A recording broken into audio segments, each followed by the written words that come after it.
देखिए क्लास 10 की एक्सरसाइज 5.3 का क्वेश्चन नंबर 4 है। क्वेश्चन में हमसे यहाँ पर बोला गया है how many terms of the AP 9, 17, 25 and so on must be taken to give a sum of 636।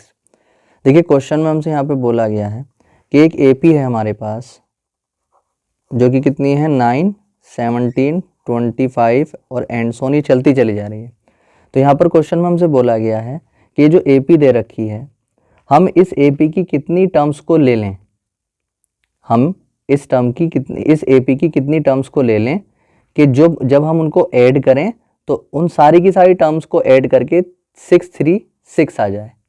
ठीक है, तो हमें ये बताना है, यहाँ पर नंबर ऑफ टर्म हमें यहाँ पर निकालना है। तो यहाँ पर हमें निकालना क्या है, n। हाउ मेनी टर्म्स, कितनी टर्म हम ले लें जिनको जोड़ेंगे अगर तो 636 आ जाएगा। ये जो है ये क्वेश्चन कह रहा है, तो n हमें यहाँ पर निकालना है। ठीक, अब a हम यहाँ से हमें मालूम है जो फर्स्ट टर्म होती है AP में वो a हो जाती है, जो d होती है वो कैसे निकलता है, d दूसरे में से पहले को माइनस करके 17 माइनस 9 यानी कि d इज इक्वल टू आ जाएगा हमारे पास 8। और अगर हम बात करें SN की तो SN हमें दे रखा है 636। ठीक है, क्योंकि बोला गया था सम ऑफ कि इन सारी की सारी टर्म्स को जोड़ करके 636 आ रहा है। ठीक है, कौन सी वाली टर्म्स को, जितनी टर्म हम यहाँ पर लेंगे जो हमें n निकालने के बाद पता चलेगा। तो ये क्या है, SN हमें दे रखा, SN इज इक्वल टू 636 हमें यहाँ पर दे रखा है। ठीक है, तो अब मैंने बताया हमें मालूम है कि जब भी ऐसा होता है कि अगर कोई भी चीज़ दे रखी हो, मतलब जैसे AN और ASN यानी जिन जिन के फॉर्मूलाज होते हैं, अगर वो चीज़ें दे रखी हों तो उन्हीं को यूज़ करके जो है आगे बढ़ा जाता है सॉल्यूशन के लिए। ठीक है, तो अगर हमें n निकालना है और हमें SN दे रखा है तो बस अब हम SN का ही यूज़ करेंगे क्वेश्चन को आगे बढ़ाने के लिए। SN हमें दे रखा था 636। ठीक है, तो अब SN के नीचे SN का फॉर्मूला लगा दो, तो n/2 इंटू 2a और प्लस n-1 और into d is equal to 636।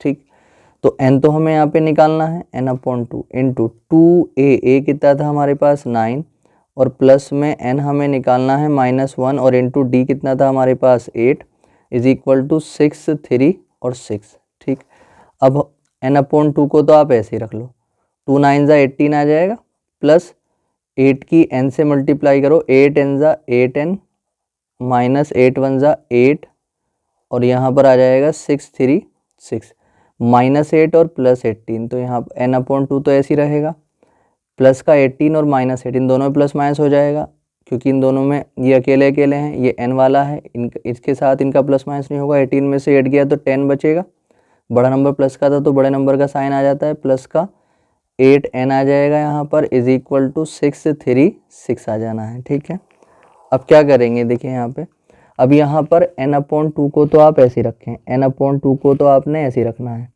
Multiply, देखिए यहाँ से ना 2 कॉमन आ जाएगा, 10 और 8n में से 2 कॉमन है, जब हम कॉमन निकालेंगे तो अंदर बचेगा 5, 2 5 ज़ा 10 होते हैं, क्योंकि जो कॉमन निकालो उसे डिवाइड करते हैं, 2 4 ज़ा 8 एंड यहाँ पर ये आ गया इज इक्वल टू 636 चल ही रहा है। ठीक है, अब हम यहाँ पर क्या करेंगे, देखिए 2 से 2 कट जाएगा, n बचेगा, यहाँ पर आ जाएगा 5 + 4n और यहाँ पर 636 अंदर मल्टीप्लाई करेंगे, n की जब 5 से करेंगे तो 5n प्लस में n की जब 4n से करेंगे तो 4n² इज इक्वल टू 636। अब क्या करेंगे, देखिए सबसे पहले n² वाला लिख लिया करें, तो 4n² वाला मैंने पहले लिख लिया इधर, उसके बाद प्लस के 5n, ये तो दोनों इधर ही थे तो साइन चेंज नहीं करा, ये जब इधर आएगा इसको भी इधर ले लो, सबको एक तरफ ले लो, तो जब ये इधर आएगा इक्वल के इधर से तो इसका साइन चेंज हो जाएगा, इक्वल टू कितना आ गया 0। अब हम यहाँ पर क्या करेंगे, देखिए यहाँ पर ये क्वाड्रेटिक इक्वेशन बन गई है और क्वाड्रेटिक इक्वेशन को सॉल्व करने के 2 मेथड हैं फिलहाल आपके सिलेबस में। एक तो फैक्टराइजेशन मेथड जिसमें मिडिल टर्म स्प्लिट करते हैं, और दूसरा होता है क्वाड्रेटिक फार्मूला मेथड जो कि आपने चैप्टर 4 में कर रखे हैं। तो यहाँ पर जब ज़्यादा नंबर बड़े हुआ करें तो आप वहाँ पर, जैसे यहाँ पर 636 आ रहा है और मिडिल टर्म से आसान ना हो, मतलब एकदम से सूझे ना नंबर, तो हम क्या कर लिया करते हैं, हम वहाँ पर क्वाड्रेटिक फार्मूला लगा लिया करते हैं। क्वाड्रेटिक फार्मूला लगाने के लिए हम इसको कैसे क्या करेंगे, सबसे पहले ए बी सी लिखना पड़ेगा। ए बी सी कौन सा वाला है, अब ये वाला नहीं है, क्वाड्रेटिक फॉर्मूले का जो ए बी सी होता है स्क्वायर वाले के साथ में जो होता है उसे ए बोलते हैं, जो बी होता है वो होता है बिना स्क्वायर वाले के साथ में, और कांस्टेंट टर्म जो होती है वो होती है सी। तो ए कितना आ जाएगा यहाँ पर 4 और बी कितना आ जाएगा यहाँ पर 5 और सी यहाँ पर कितना आ जाएगा -636। ठीक है, तो अब जो है यहाँ पर चलिए मैंने इसको कैपिटल ए ले लिया है, ठीक है, यहाँ पर क्योंकि यहाँ पर ए यूज़ हो चुका था। तो अब जो है हम यहाँ पर क्या करेंगे, पहले डी निकालते हैं डिस्क्रिमिनेंट। डिस्क्रिमिनेंट का फॉर्मूला क्या होता है, B square minus 4ac। Quadratic formula से किसी भी क्वाड्रेटिक इक्वेशन को सॉल्व करने के लिए सबसे पहले हम ए बी सी लिख लेते हैं, उसके बाद डी निकालते हैं, ठीक है। अब b कितना है हमारे पास 5, तो 5 का स्क्वायर और -4 इंटू ए कितना था 4 और इंटू सी कितना था -636, ठीक है। तो 5 का स्क्वायर 25, जब इनकी मल्टीप्लाई करेंगे तो ये माइनस और ये माइनस है तो ये प्लस हो जाएगा, 4 4 जा 16 और मल्टीप्लाई 636, तो ये कितना आ जाएगा 25 को आप ऐसे रखें प्लस। अब जो है यहाँ पर जब हम मल्टीप्लाई करेंगे 16 छंग 96 का 6 कैरी 9, 16 दूनी 32, 16 3 48 और 9 48 और 9 57 का 7 कैरी 5 यानी 57 और 16 छंग 96 और 5 101 हो जाएगा, ठीक है। अब क्या करेंगे, जब इन दोनों को ऐड करेंगे हम तो 6 5 11 कैरी 1 आ जाएगा, 7 और 2 9 9 और 1 कैरी था 10 का 0 कैरी 1 आ जाएगा, ये 1 और कैरी था तो 2 आ जाएगा और 0 आ जाएगा और 1 आ जाएगा, ठीक है। तो डी की वैल्यू आ गई है हमारे पास ये, ठीक। अब जब डी निकल जाता है, क्वाड्रेटिक फॉर्मूला के लिए सबसे पहले ए बी सी लिख लेते हैं, फिर डी निकाल लेते हैं। जब डी निकल जाता है तो फॉर्मूला लगा देते हैं जो कि क्वाड्रेटिक फॉर्मूला होता है, ठीक है। देखिए क्वाड्रेटिक फॉर्मूला क्या होता है, n हमें निकालना है। अगर n की फॉर्म में चलेगी इक्वेशन तो n इक्वल टू लगाएंगे, अगर x की फॉर्म में चलती तो x इक्वल टू लगाते। तो यहाँ पर n निकालना है तो n इज इक्वल टू, यहाँ पर फॉर्मूला हम लगाएंगे -b प्लस माइनस √d और अपॉन 2a, ठीक है। तो यहाँ पर d जो निकाला वो इसलिए निकाला क्योंकि इसके फॉर्मूले में आता है।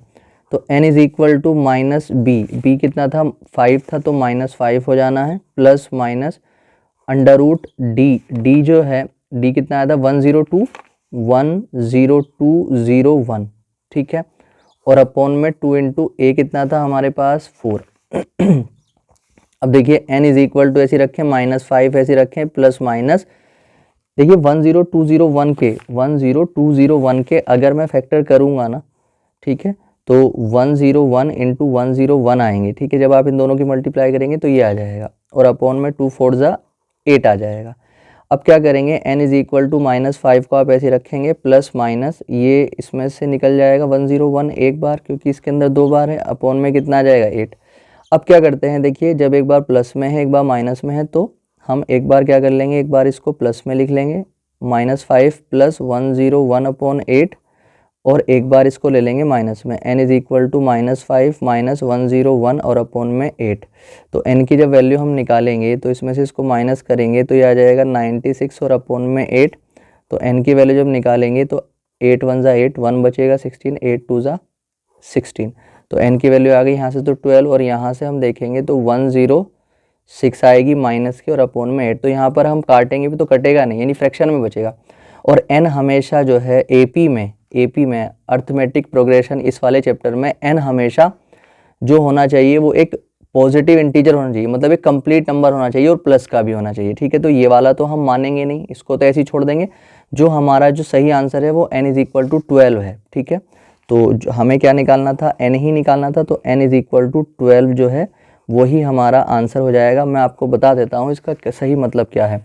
n की वैल्यू 12 आई ना, तो इसका मतलब ये है, हमसे यहाँ पर क्वेश्चन में यही बोला गया था कि हाउ मैनी टर्म्स, कितनी टर्म हमें लेनी चाहिए कि इस AP की जिस डिफरेंस के साथ ये 8 के डिफरेंस से आगे बढ़ रही है, इस कितनी टर्म इस AP की हम ले लें कि जब उन टर्म्स को ले लिया जाए उनको ऐड करें तो 636 आ जाए। तो यहाँ पे n इज इक्वल टू 12 है, इसका मतलब ये है कि अगर हम इस AP की 12 टर्म्स लिख लेते हैं, 3 टर्म तो लिखी हुई हैं, इसी डिफरेंस के साथ जो है ना 12 टर्म लिख लें हम, जैसे 25 के बाद अगर 8 जोड़ते हैं तो 33 आएगा, उसके बाद 41 आएगा, इस तरह से 12 अगर टर्म लिख लें उन सबको ऐड करेंगे तो आप देख लेना 636 ही आ रहा होगा, ठीक है। ये इसका आंसर हो जाएगा, ठीक है।